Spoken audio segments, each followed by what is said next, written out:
Our next question relates very much to that. Mm. In Wisdom Beyond Words, on page 129, you say, to deny soul in its poetic sense as an expression for the deeper emotional aspect of one's existence would put Buddhism in a completely false light. By soul in the poetic sense, do you mean the same as is referred to in the metaphors in the Tathagata Sutra? If not, could you discuss soul in the poetic sense? Yes. I think the word soul is a very expressive one, if we use it in a very general, as the question puts it, poetic sense. In Christian doctrine, in Christian theology, soul has a very precise meaning.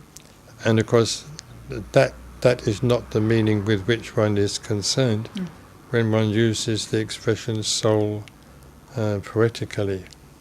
There's a phrase or line in Shakespeare that occurs to me.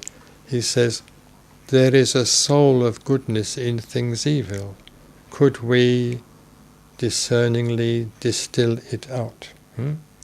So here, Shakespeare's not referring to any theological entity. He's referring to some sort of positive essence, even within evil. So therefore he says, there is a soul of goodness in things evil. If we were only able to distill it out. So here he uses the word soul in, I would say, a very much a poetical rather than a theological sense. So I would say using soul in a positive manner, poetically, suggests using it to cover all our deeper emotions, even our intuitions, in a sense. Our emotions concerning what is of greatest importance to us, what we really do admire or want to be like.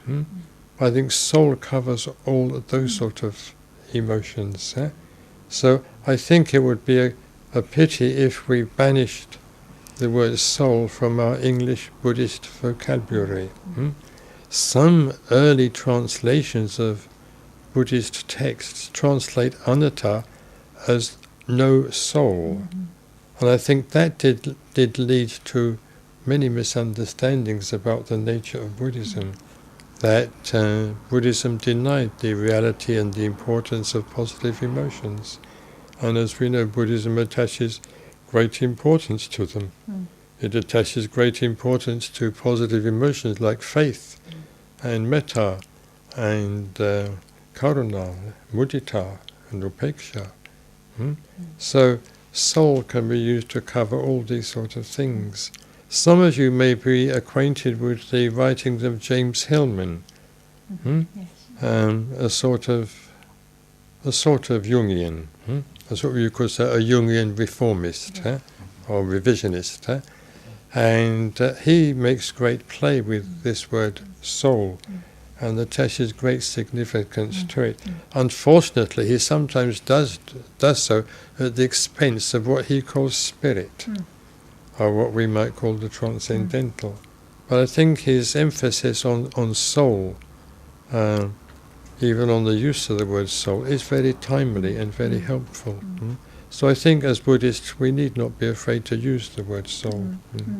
I think James Hillman uses the term soul almost in comparison with soulless.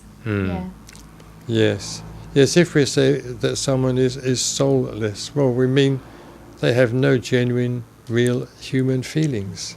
They're mechanical, they're like a machine. So it points to something deeper in Yes. nature.